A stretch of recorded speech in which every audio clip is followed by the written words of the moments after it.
കല്യാണം കഴിഞ്ഞിട്ട് മാസം ഒന്നായല്ലോ, വിശേഷമൊന്നും ആയില്ലേ? ഈ ചോദ്യത്തിൻ്റെ ഏറെയും കുറഞ്ഞുമുള്ള വേർഷൻസ് നിങ്ങൾ കേട്ടിട്ടുണ്ടാവാം. ഈ ആകുലത പങ്കുവയ്ക്കുന്നവരിൽ ബന്ധുക്കളുണ്ടാവാം, സുഹൃത്തുക്കളുണ്ടാവാം, അയൽക്കാരുണ്ടാവാം. ഇനി മറ്റൊരു വേർഷൻ ഉണ്ട് കേട്ടോ. നാട്ടുകാരൊക്കെ ഓരോന്ന് ചോദിച്ചു തുടങ്ങിയിട്ടുണ്ട്. ഈ നാട്ടുകാരുടെ വായടപ്പിക്കാനാണോ വിശേഷം ഉണ്ടാവേണ്ടത്? ഒരു കുഞ്ഞുണ്ടാവണമെന്ന് തീരുമാനിക്കാൻ ആർക്കാണ് അവകാശം? ആരാണത് തീരുമാനിക്കേണ്ടത്? വീഡിയോയിലേക്ക് സ്വാഗതം.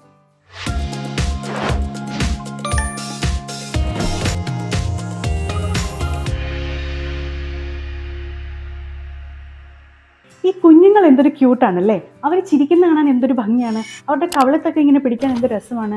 അവരോട് സമയം സ്പെൻഡ് ചെയ്യുമ്പോൾ എന്തൊരു പോസിറ്റീവ് എനർജിയാണ്. ഇതൊക്കെ മാത്രമാണോ കുഞ്ഞുങ്ങൾ? കുഞ്ഞുങ്ങൾ എന്ന് പറയുന്ന ഒരു 24/7 റെസ്പോൺസിബിലിറ്റിയാണ്. അത് നമ്മുടെ ഗർഭകാലം മുതൽ തന്നെ തുടങ്ങുന്നു. അത് അമ്മയ്ക്ക് മാത്രമല്ല കേട്ടോ, അമ്മയ്ക്കും അച്ഛനും തുല്യ റെസ്പോൺസിബിലിറ്റിയാണ് ഒരു കുഞ്ഞുണ്ടാവുക എന്ന് പറയുന്നത്. വി ആർ പ്രഗ്നൻറ്റ് എന്നാണ് പറയാറുള്ളത്. അതുകൊണ്ട് കുഞ്ഞ് കിടക്കുന്നത് അമ്മയുടെ വയറ്റിലാണെങ്കിലും ആ ഒരു കാലഘട്ടത്തിൽ തന്നെ അമ്മയുടെയും അച്ഛൻ്റെയും റെസ്പോൺസിബിലിറ്റി തുടങ്ങുകയാണ്.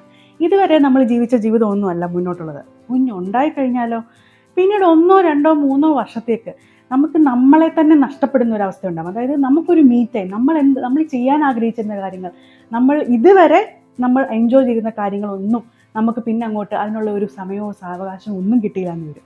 കുഞ്ഞുങ്ങൾ എങ്ങനെയാണ്? രാവിലെ എഴുന്നേൽക്കുക, പാല് കുടിക്കുക, അല്ലെങ്കിൽ ഭക്ഷണം കഴിക്കുക, അതിനുശേഷം കിടന്നുറങ്ങുക, ഉച്ചയ്ക്ക് കുറച്ചു നേരം കളിക്കുക, പിന്നെ ഉറങ്ങുക, പിന്നെ എഴുന്നേറ്റിരുന്ന് ഭക്ഷണം കഴിക്കുക, കിടന്നുറങ്ങുക. അങ്ങനെയാണോ? ഒരിക്കലും അല്ല കേട്ടോ. അങ്ങനെയായിരുന്നെങ്കിൽ എന്ത് രസമായിരുന്നു തന്നെ അമ്മയുടെ അച്ഛൻ്റെയൊക്കെ ജീവിതം.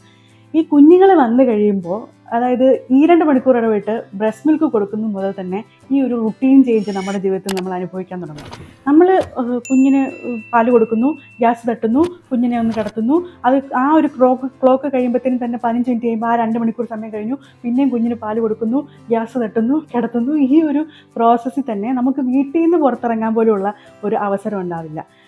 വീട്ടിൽ നിന്ന് പുറത്തിറങ്ങണമെന്നുണ്ടെങ്കിൽ അതനുസരിച്ചുള്ളൊരു സപ്പോർട്ട് സിസ്റ്റം നമുക്കുണ്ടാവണം. നമുക്കൊരു ഭാര്യയും ഭർത്താവും ജോലി ചെയ്യുന്നവരാണെങ്കിലോ 6 മാസത്തെ മറ്റർണിറ്റി ലീവ് കഴിയുമ്പോൾ ഈ കുഞ്ഞിനെ വീട്ടിൽ വിട്ടിട്ട് നമ്മൾ ആരെങ്കിലും നോക്കാനുണ്ടാവണം, നമ്മുടെ വീട്ടിലാരെങ്കിലും ഉണ്ടാവണം, അല്ലെങ്കിൽ ഒരു കെയർ ഗിവറിനെ നമ്മൾ കണ്ടെത്തണം, അല്ലെങ്കിൽ നമ്മളൊരു കുഞ്ഞുങ്ങളെ നോക്കുന്ന ഒരു ഫെസിലിറ്റിയിൽ അവരെ കൊണ്ടാക്കേണ്ടി വരും. ഇത്തരം കാര്യങ്ങളെല്ലാം നമ്മൾ ചിന്തിക്കണം. ഒപ്പം വളരെ പ്രധാനപ്പെട്ടതാണ് ഫിനാൻഷ്യലി നമ്മൾ റെഡിയാണോ എന്നുള്ളത്.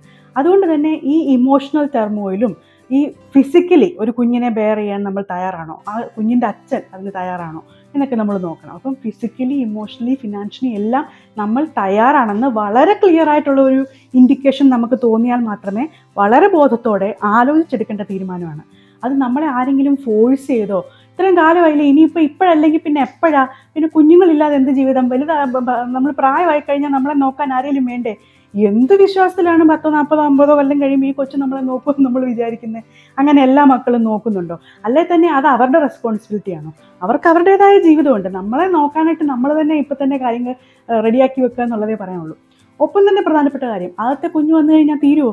കൊച്ചിന് കൂട്ട് വേണ്ടതെന്ന് ചോദിച്ച് മറ്റേ പഴയ അമ്മാവനും അമ്മായിയും അയൽക്കാരും എല്ലാം വരും. ഇപ്പോഴാകുമ്പോൾ ഒറ്റയ്ക്ക് വളർന്നത് എങ്ങനെയാണ്? കൊച്ചിനൊരു കൂട്ടുണ്ടെങ്കിൽ കൊച്ചു കളിച്ചോളുകയല്ലേ തന്നെത്താനെ. ഇതിപ്പം ഒരു കൊച്ചായോണ്ടല്ലേ നിങ്ങൾ അതിൻ്റെ കൂടെ ഇരിക്കേണ്ടി വരുന്നതെന്ന് പറയും.